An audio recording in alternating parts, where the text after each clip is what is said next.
Every night at 3 a.m., the girl would get up and drink a bottle of tap water, but this strange little habit ended up saving her life. That night, Daisy had just finished drinking and was about to head back, when a strange sound suddenly came from behind her. But when she went downstairs to check, she was terrified to see a huge tiger inside the house. Daisy froze on the spot. She didn't dare make a sound, afraid she'd alarm the beast below. Then she gathered her courage and slowly poked her head out. Once she was sure the tiger wasn't there, she darted into the hallway and grabbed the landline to call for help. But to her shock, there was no signal on the phone. Just then, a low growl suddenly reached her ears. She crept to the wall and was horrified to realize the tiger was coming upstairs. She didn't have time to think and rushed to her brother's room. Once she was sure it was safe, she gathered her courage and dashed into the laundry room. Then she searched frantically. Soon she found her phone in a pocket. Daisy quickly dialed for help, but to her despair, even her phone had no signal tonight. No matter how she tried, there was never an answer. Just as Daisy was at a loss, she suddenly heard fast footsteps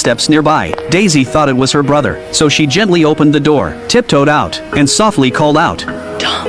But who would have thought that tiny sound didn't call her brother? It drew the tiger over. Daisy heard a roar and quickly hid in the kitchen, then climbed onto the counter, hoping to escape through the window. But to her surprise, she found a crack in the boards, so Daisy grabbed an iron and smashed at the window. Just as she was about to break it, the door suddenly shook violently, like it would split open any second. In that critical moment, Daisy jumped down, grabbed a trash can, and prepared to climb the vent. But the inside was too smooth. She couldn't get up. As the wooden door began to splinter, Daisy kicked hard, and at the last second, she finally climbed into the vent. Watching the tiger pace below, her phone suddenly rang. It was the police calling back, but instead of feeling relieved, Daisy got even more nervous. The tiger quickly noticed the sound. With a roar, Daisy flinched, and the phone was smashed to pieces. Seeing the tiger's power, Daisy went weak. Her body slowly slid down. Even worse, the tiger heard the sound and paced below. Daisy clung on with her toes to keep from falling, but she didn't notice because she was straining so hard. A drop of sweat was sliding down the vent. Just as the tiger was about to leave, Daisy sighed in relief,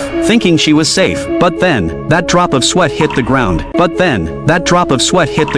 And that tiny sound. At that moment, even the smallest mistake would mean falling into the abyss. No one knows how long it took, but with sheer willpower, Daisy finally reached the top. But as she climbed out to rest, she was horrified to see her brother squatting beside her. Before she could react, she heard a low growl again. Daisy didn't hesitate. She dragged her brother into a room, but she still felt unsafe, so she shoved a cabinet against the door, then hid in the closet with him. They stared outside in fear, not daring to breathe. But soon, with the sound of splintering boards, the tiger burst in, pacing the room, the air filled with terror. Daisy trembled, cold sweat dripping. She shoved her brother through, then crawled out herself. They escaped, but Daisy knew it wasn't over. She rushed to the study, locked the door, and blocked it with a desk. Then she searched the room and found a gun in a drawer. Her hands trembled as she loaded it. With a weapon in hand, Daisy grew bold. She opened the door carefully, told her brother to stay put, then snuck out, planning to teach the tiger a lesson. She went to the kitchen, took fresh meat from the fridge, ripped off the wrap, hid poison inside, and threw the meat around the house. Then she hid behind the wall, waiting for the tiger. It only exposed her. Daisy ran.